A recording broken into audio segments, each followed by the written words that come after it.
बिहार की राजनीति में पूर्व केंद्रीय मंत्री और बीजेपी के राष्ट्रीय प्रवक्ता शहनवाज हुसैन की एंट्री के बाद कई तरह के कयास लगाए जा रहे हैं। कोई इसे बीजेपी का बहुत बड़ा दांव बता रहा है तो कोई मुस्लिम अपीजमेंट की कोशिश। वहीं एक धरा है जो इसे आरजेडी की एमवाई समीकरण और बिहार में ओवैसी की बढ़ती सक्रियता का काट बता रहा है। लेकिन खुद शहनवाज बार बार ये प्रोजेक्ट करने की कोशिश में लगे हैं कि वो तो महज पार्टी के आदेश अनुसार सुशील मोदी की जगह विधान परिषद का कार्यकाल पूरा करने आए हैं। मैं तो पार्टी का राष्ट्रीय प्रवक्ता हूँ, केंद्रीय चुनाव समिति का सदस्य हूँ, वहीं काम कर रहा हूँ। लेकिन एक सुशील मोदी जी की जो सीट खाली हुई थी उसको फुल करने के लिए पार्टी ने आदेश दिया है विधान परिषद के लिए। पार्टी का सिपाही हूँ, जो भी हुक्म पार्टी करती है उसको मानता हूँ और जो पार्टी का आदेश है उसका पालन कर रहा हूँ। शहनवाज भले ही यहाँ बार बार ये जताने की कोशिश कर रहे हैं कि उनकी असल भूमिका केंद्र में है और वो बिहार में महज सुशील मोदी की जगह भरने आए हैं, लेकिन ये बात किसी से नहीं छुपी कि बिहार की नवगठित एनडीए सरकार में एक भी मुस्लिम चेहरा नहीं होने के कारण सरकार को चौतरफा आलोचना झेलनी पड़ रही थी। विधानसभा चुनाव के वक्त बीजेपी ने जहां किसी भी मुस्लिम उम्मीदवार को टिकट नहीं दिया था, वहीं जेडीयू का एक भी उम्मीदवार जीत हासिल नहीं कर सका।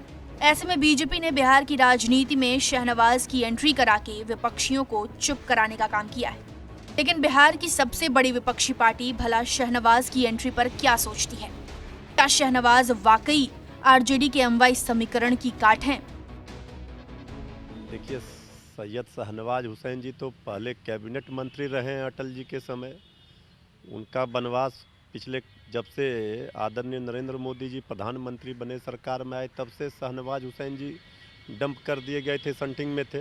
उनका टिकट भी काट दिया गया था, तो उनको एमएलसी बना करके हम लोग तो मानते हैं उनको डिमोशन किया गया।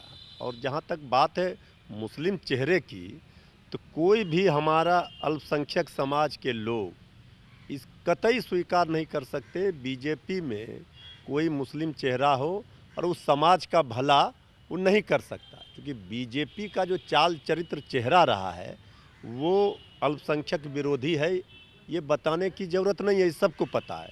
आप शहनवाज हुसैन जी को बिहार में एमएलसी बना करके मंत्री बना देंगे, कुछ भी बना देंगे, लेकिन अल्पसंख्यकों का भरोसा बीजेपी इससे नहीं जीत पाएगी। क्योंकि उनको तो अगर बनाना था तो आप राज्यसभा बना करके राज्यसभा ले जा करके वहाँ कैबिनेट मंत्री बना देते केंद्र में, बिहार से थे वो, लेकिन ऐसा तो नहीं किया। उन्होंने एक चेहरा, चूँकि कोई चेहरा अल्पसंख्यक का नहीं है, इसीलिए जो है ये शहनवाज हुसैन को ला करके इनको लॉलीपॉप दे करके खुश करना चाह रही है। इससे कोई फायदा इनको नहीं मिलेगा।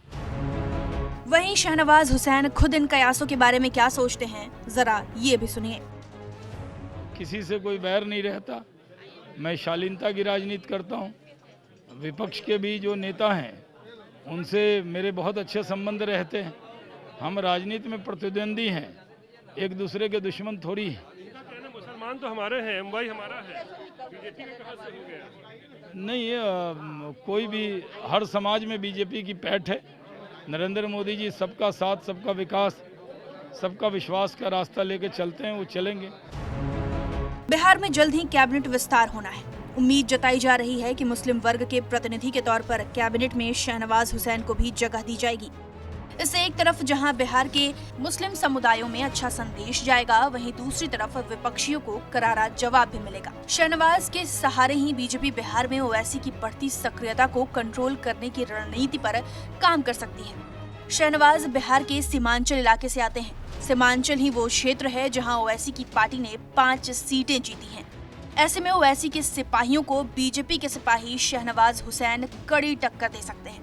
हालांकि ये सारी बातें सिर्फ कयासों के आधार पर ही कही जा रही हैं, क्योंकि एक पक्ष तो ये भी है कि 2014 के लोकसभा चुनाव में हार के बाद शहनवाज हाशिए पर चले गए थे।